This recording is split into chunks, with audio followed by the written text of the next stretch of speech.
Welcome back. This is going to be video number 5. I hope you've made it this far and you're continuing to move forward with your panels.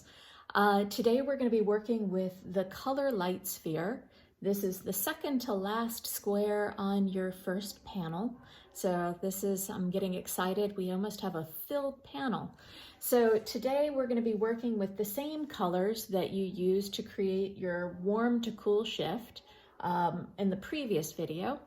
I'm going to be using primary red. Of course, you can still use blue or yellow if you like. It's completely up to you. You should experiment with it. In this, we talked about turning on a cool color, which you can force that cool color anywhere where there's a division between the light and the shadow, right at that turn. That's where the form turns. You can use a cool color to help give the illusion that it's turning further in space. It's a pretty cool trick to do. It's very fun. If you look at painters that you love that do portraiture or pretty much anything, still lifes too, I'm sure that you're going to see a lot of color or temperature shifts and using cool colors to turn. Okay, so today we're going to start with the color light sphere. Okay, so this should probably be pretty old hat for you at this point, making these spheres. I think we've made quite a few of them. Let me see if I can brighten that up just a little bit. Okay, so I'm going to start. We're going to be looking at this sphere. We can also reference our notes from previously, because we're going to still stay with, oh, I should move this down so you can see what I'm even talking about. I kind of keep this with me. We're still going to be using the 5 values, and we're going to follow those same 5 values.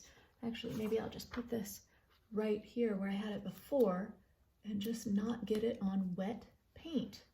There it is. So I'm going to match the 5 values on this sheet, but using my new value scale, which includes white, and it goes to a dark blue. I'm going to use the dark blue, Ultramarine Blue and Alizarin Crimson as my black. So first things first, I have a clean brush that doesn't have anything on it, and you can see nothing on that. This is what I'm going to use for white. So that way I'm not going to get any kind of red in my white, and I'm going to do my white on this side over here. Boom, there, that's done. And that way I'm not going to get red mixed in with my paint. The next thing I'm going to do, and we're going back to 5 values. It's a little bit different from the shift that we did in the last video. And then this is going to act as value 2. And I know it's dark, but since we're getting so much darker with the values and the temperature simultaneously, that's okay. Here is 3. And here is 4, my Alizarin Crimson, and here is 5 is coming up, and 5 is a mixture of Ultramarine Blue and Alizarin Crimson, and that's going to be my darkest dark. Okay, so those are my darkest darks. I'm going to bring this closer to the camera so you can see it. Those are my 5 values.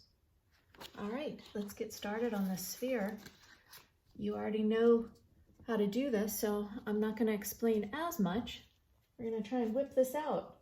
I'm going to start with a mid-tone. I'm pretty much starting with number 3, and I'm going to do the same thing I did last time. Give myself a little arrow. Okay, and then I'm going to give myself a little bit, let's see, straight lines. Here we go.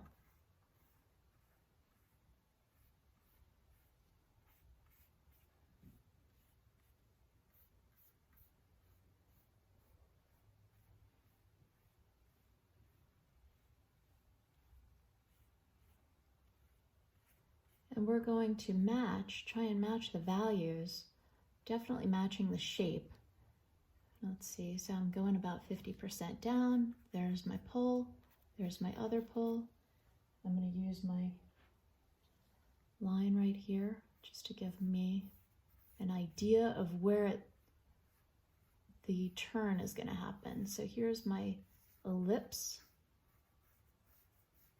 There's the other side of my ellipse. This is drawing, not painting, but it's good to know. Highly recommend drawing classes. If you haven't had them yet, take a drawing class. Sometimes when you go from painting to drawing, it feels kind of boring because you don't get the colors, but it's super helpful. Okay, so the next thing I'm going to do, I'm going to leave my white for now. I'm going to go directly into my darkest dark, because last time I had to go back up and darken that. So I learned from my mistake. This is such a transparent color. This just almost looks like pure Alizarin Crimson. So put a little bit more blue in there. Okay, that looks a little bit better. And I'm just gonna go ahead and fill this in just like I did the one above. I think I need to get more paint on my brush.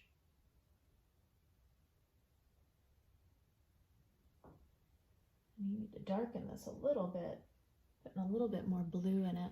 There it is. That looks nicer. It's a nice dark color for the core shadow. And that termination line separating the light from dark.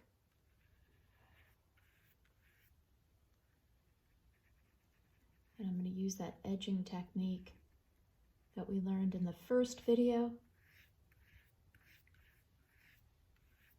Okay, that looks pretty good. It's very transparent.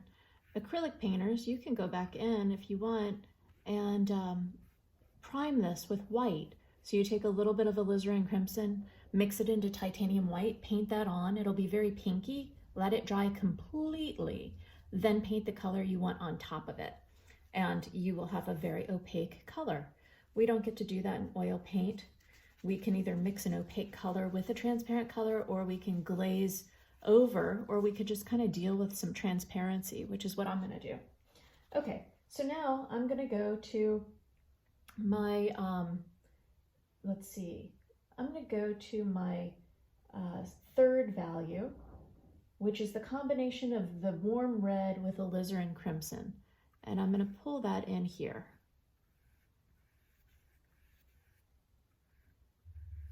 And this is going to get lighter and brighter as I go up. So I want to get that curve going on. There's my curve. My brush is fully loaded, so I'm not having to keep going back and reloading it again and again. That's the advantage of getting familiar with how to load a brush. Notice the shift in temperature. We're up to a warmer red, and I'm going to go even warmer now. So now I'm going to grab my number 2 value, which is the warm red directly from the tube. I'm using Pyrolle red. You can use whatever warm red you have. Maybe you've got cadmium red medium, and I'm going to finish this. Okay. All right. And I'm going to leave room for my white highlight.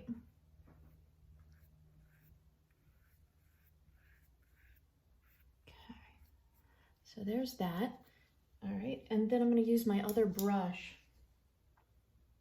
to get some white, titanium white, for my highlight up here.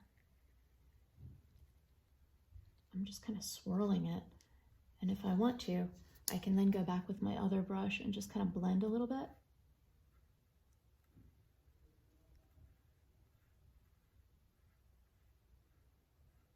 Kind of makes it pink. It's turning it into another value, but I'm not too concerned.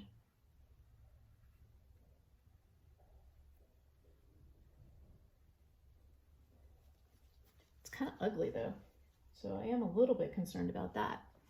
I don't want an ugly sphere. Go back and correct it just a little bit. Okay, that looks okay. And now I'm going to just tighten up that white just a little bit.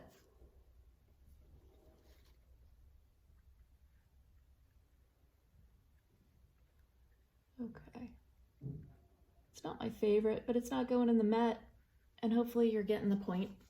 Okay, so now I'm going to figure out my shadow in here, and I am gonna grab a lighter color right now. And again, I'm gonna find the angle here and make the angle here. Actually, you know what? Before I do that, I'm gonna give it a little table to sit on. Let's go ahead and figure out a little table for this guy. I don't know why it's a guy, not a girl. Okay, here we go. So here's a little angle there. I'm gonna put this right here and find where the shadow is. Where does my shadow end? My shadow ends right about there.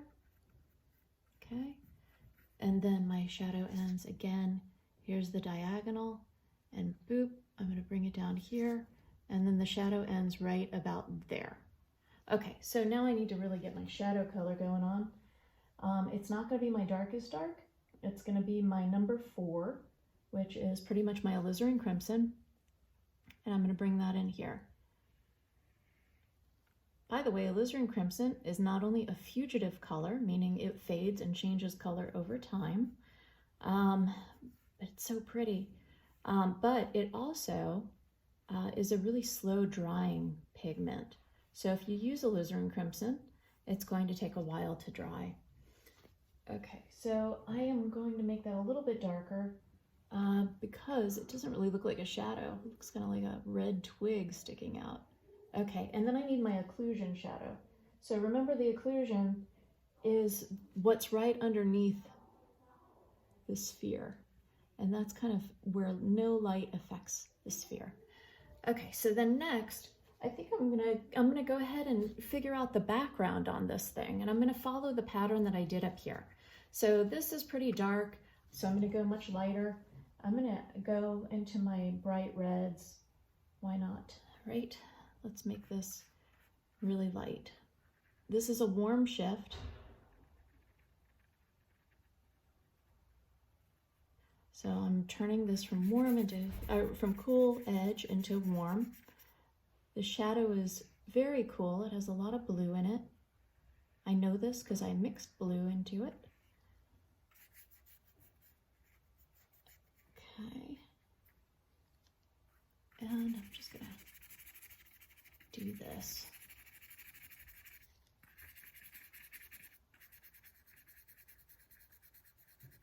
Okay.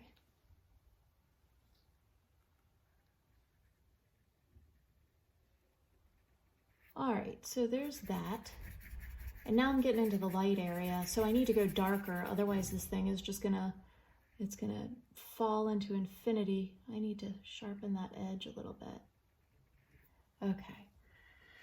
All right, so now I'm gonna go a little bit darker. I'm grabbing value number 3, and we're gonna make this go back in space with contrast. Contrast is our friend. It's gonna help us move things back.